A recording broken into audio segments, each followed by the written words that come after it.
Hello, good afternoon to all of you. This is Jyoti Dikshit and today I will discuss बौद्ध religion. तो आज हम discuss करेंगे बौद्ध धर्म को और इससे रिलेटेड बहुत सारे क्वेश्चंस हैं जो कि भिन्न भिन्न परीक्षाओं में पूछे गए हैं, तो वो आपकी परीक्षा के लिए महत्वपूर्ण होंगे।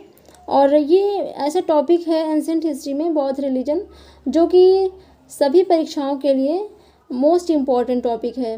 तो यहाँ से हम क्वेश्चन कुछ डिस्कस करेंगे एंड आई रिक्वेस्ट यू कि आप पूरा ये सेशन देखें, तभी आपको ये हेल्पफुल लगेगा। And if you like this video please hit the like button. तो आज का सेशन हम स्टार्ट करते हैं। फर्स्ट क्वेश्चन है हमारा, गौतम बुद्ध का जन्म कब हुआ था? तो गौतम बुद्ध का जन्म हुआ था 563 ईसा पूर्व में। ठीक है, ये कपिलवस्तु के निकट लुम्बिनी नामक स्थान पे हुआ था और इनके पिता का नाम था सुद्धोधन जो कि शाक्यगढ़ के प्रमुख थे, और इनकी माता का नाम महामाया है जो कि कोली वंश की कन्या थी। ठीक है, नेक्स्ट क्वेश्चन है, बुद्ध के जीवन की किस घटना को महाविनिष्क्रमण के रूप में जाना जाता है? तो महाविनिष्क्रमण के रूप में किस घटना को जाना जाता है?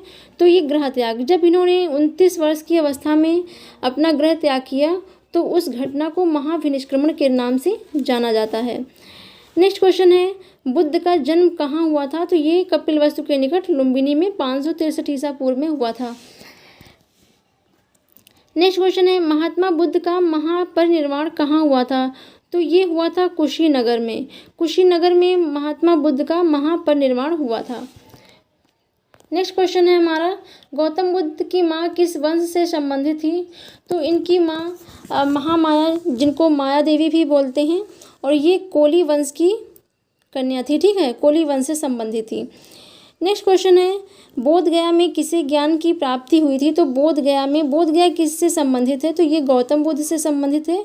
और गौतम बुद्ध को 6 वर्षों की कठिन साधना के बाद 35 ईयर्स में जो है इनको वैशाख पूर्णिमा की रात्रि को एक पीपल के वृक्ष के नीचे इन्हें ज्ञान की प्राप्ति हुई। तो इसीलिए इस पीपल के वृक्ष को बोधि वृक्ष के नाम से भी जाना जाता है। नेक्स्ट क्वेश्चन है, गौतम बुद्ध ने अपना प्रथम उपदेश कहाँ दिया? तो इन्होंने अपना प्रथम उपदेश कहाँ दिया? तो ये दिया इन्होंने सारनाथ में। और इसे जो है इन्होंने जो अपना पहला उपदेश दिया इसको धर्म चक्र प्रवर्तन के नाम से भी जाना गया।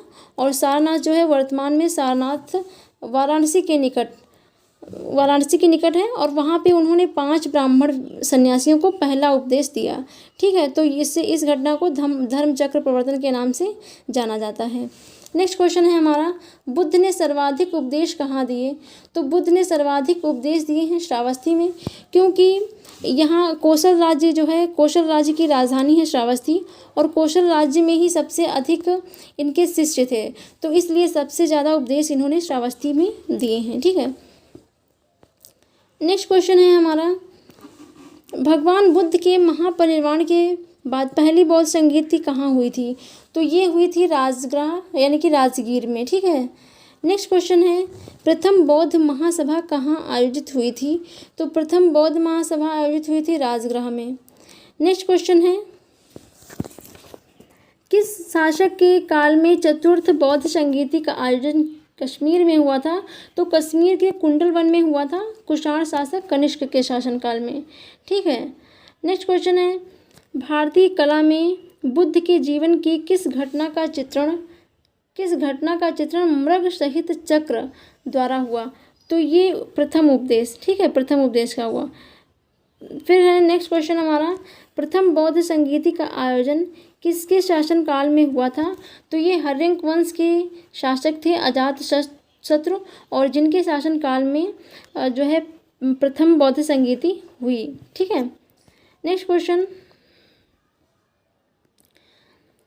बौद्ध धर्म में त्रिरत्न का क्या अभिप्राय है? तो बौद्ध धर्म में त्रिरत्न जो है बुद्ध और धम्म और संघ। ठीक है, और इन शिक्षाओं को इनकी मृत्यु के बाद एक ग्रंथ में जो है संकलित किया गया, 3 भागों में बांटा गया, और इसी को क्या कहा गया? इसी को कहा गया त्रिपिटक। ठीक है, तो त्रिपिटक किस धर्म से संबंधित है? तो ये बौद्ध धर्म से संबंधित है। और त्रिपिटक में जो है 3 जो भाग हैं वो हैं विनय पिटक है, सुत्त पिटक है और अभिधम्म पिटक है। ठीक।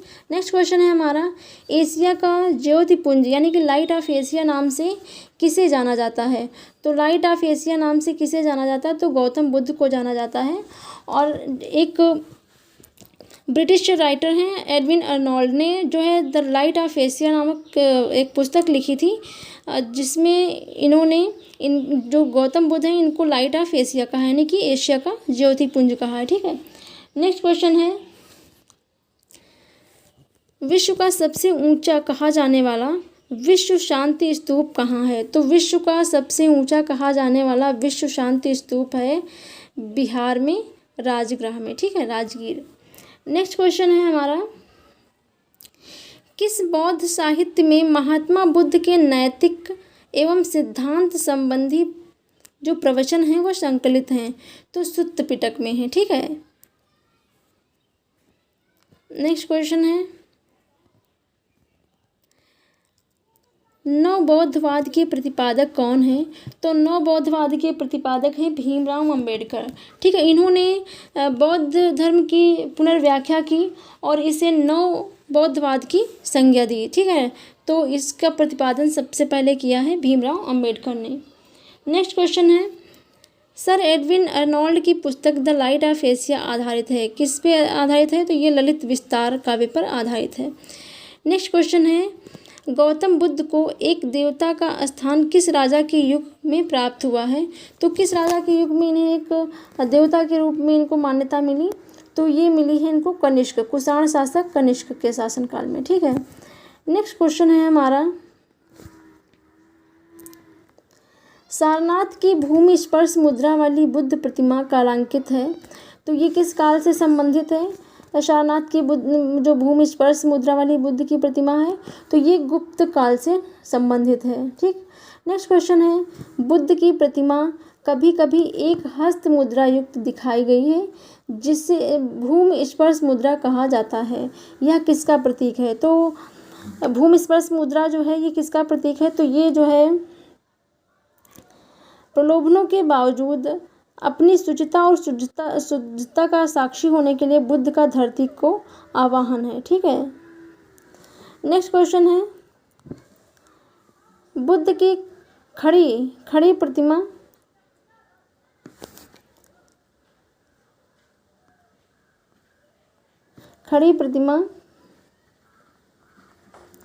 किस काल में बनाई गई है? तो ये कुषाण काल में बनाई गई है इनकी खड़ी प्रतिमा। ठीक है। नेक्स्ट क्वेश्चन है हमारा,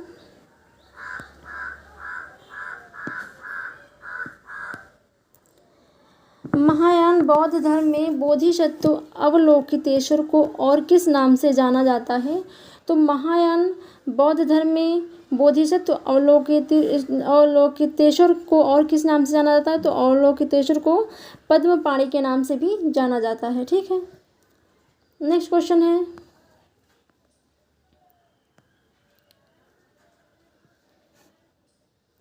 शून्यवाद जो है इस सिद्धांत के शून्यवाद के सिद्धांत का सर्वप्रथम प्रतिपादन करने वाले बौद्ध जो दार्शनिक हैं उनका क्या नाम है? तो उनका नाम है नागार्जुन। ठीक है। नागार्जुन ने शून्यवाद के सिद्धांत का प्रतिपादन किया सबसे पहले, और इस शून्यवाद के सिद्धांत को सापेक्षवाद भी कहते हैं। क्या कहते हैं? सापेक्षवाद भी कहते हैं। और इन्होंने एक इनकी रचना है जिसका नाम है माध्यमिक कारिका। ठीक है। तो और इसे शून्यवाद को सापेक्षवाद भी कहा जाता है। नेक्स्ट क्वेश्चन है, नालंदा विश्वविद्यालय के संस्थापक कौन थे? तो नालंदा विश्वविद्यालय के संस्थापक थे कुमारगुप्त, और ये इनको महेंद्रादित्य भी कहा जाता है। ठीक है। तो ये इसके पहले जो है जब ह्वेन-त्सांग जो कि चीनी यात्री था वो जब भारत आया था तो उसने नालंदा जो विश्वविद्यालय है उसके संस्थापक के बारे में शक्रादित्य नाम का वर्णन किया, और जिसकी बाद में किसके नाम से पहचान हुई? ये कुमारगुप्त प्रथम के ही नाम से पहचान हुई। ठीक है। और इनकी उपाधि जो है ये महेंद्रादित्य भी इनकी उपाधि है कुमारगुप्त की। तो नालंदा विश्वविद्यालय के संस्थापक कुमारगुप्त हैं। ठीक है। नेक्स्ट क्वेश्चन है हमारा, नालंदा विश्वविद्यालय किस लिए विश्व प्रसिद्ध था? तो ये बौद्ध धर्म दर्शन के लिए प्रसिद्ध था। ठीक है। बौद्ध धर्म दर्शन के लिए नालंदा विश्वविद्यालय प्रसिद्ध था। नेक्स्ट क्वेश्चन है, नौ नालंदा महाविहार किसके लिए विख्यात है? तो ये जो है ये पाली अनुसंधान के लिए प्रसिद्ध है। नौ नालंदा महाविहार जो है ये पाली अनुसंधान के लिए प्रसिद्ध है और ये आधुनिक अध्ययन जो है आधुनिक केंद्र है बौद्ध अध्ययन का, ठीक है, जिसको जो है बिहार गवर्नमेंट ने 1951 में, कब 1951 में इसको स्थापित किया था, ठीक है।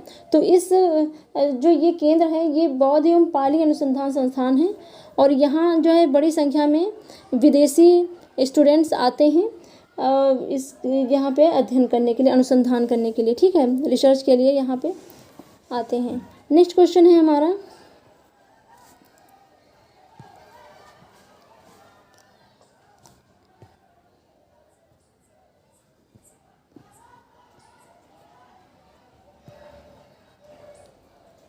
चैत्य तथा विहार में क्या अंतर है?